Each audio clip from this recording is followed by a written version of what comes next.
everyone, welcome back to my channel. I hope you guys are doing really great in your life.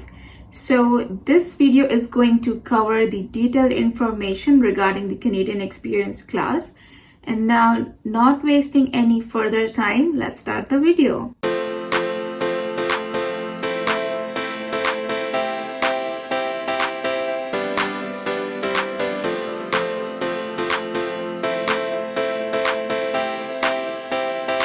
Talking in detail about the language requirement and what languages that you can include in your application. So everybody knows, it's nothing new. Everybody knows that Canada has two official languages, English and French. So English, various types of tests are acceptable for assessing your English capability. Now, what exactly is counted? So your reading skills, writing skills, listening skills, and speaking skills. So let's say if you have CLB 7, how many points you will be getting? So you will be getting 4 points per ability.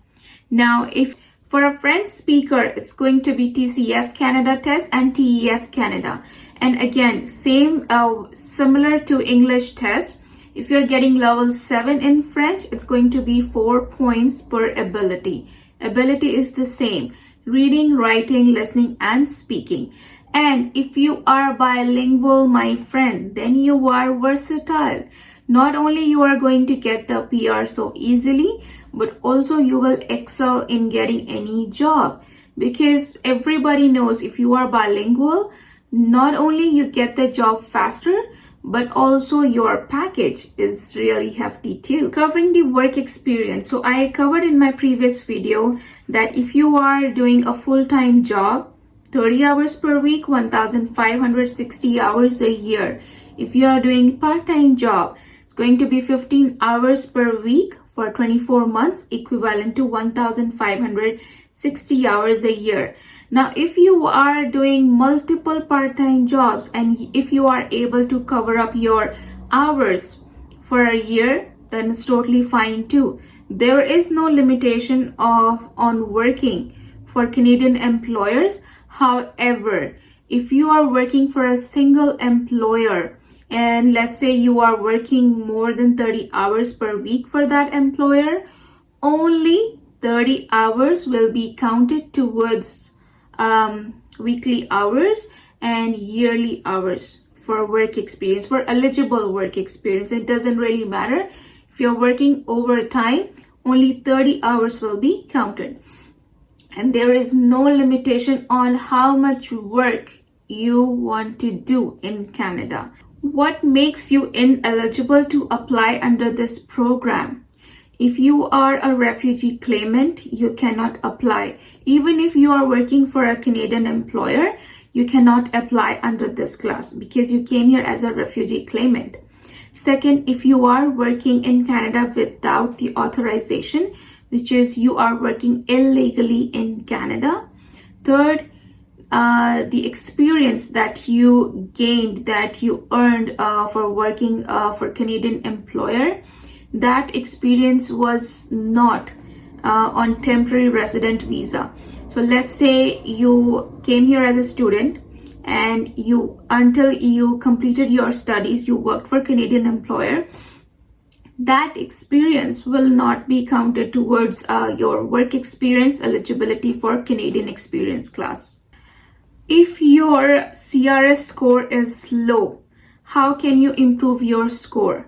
So you can improve your score either improving your language score, either improving your education score, either improving your education, either getting PNP in Canada, either getting a better job that can increase your work experience score, either getting a valid job offer. Another important point, keep your profile up to date. If there is any change in your application, please make sure that you are informing IRCC on time. Now, let's say sometimes, because there are so many people applying for this program, sometimes we don't get invitation. So what happens when you don't get the invitation? So any application that is in the pool is eligible to get invitation for 12 months. Let's say 12 months passed and unfortunately you didn't get the invitation. Let your application get expired, and once your application is expired, you can resubmit or you can submit a new application. But if your application is still active, you cannot submit a new application or a duplicate application. If that's the case, you have to withdraw your first application. So take care of this point, that in case if you don't receive the invitation, don't lose hope. Just wait for 12 months, and until then work on your CRS score so that it gets improved, and then you can submit a new application after 12 months. It's never too late. Proof of income, again, if you would like to show proof of income, it's again your T4 slips, your pay stubs, your employment letter, your offer letter, whatever that can show that you have earned this much income or you have this much funds in savings or investments. And there, because you are working for a Canadian employer, only for this program you don't have the minimum requirement of showing income, but if you can, that's again a plus point. So in this video, we covered about the detailed information about certain topics of this program. Don't forget to watch the next part, which will cover the approval and refusal. Until then, keep watching and keep learning from me from Canada Life. Thank you.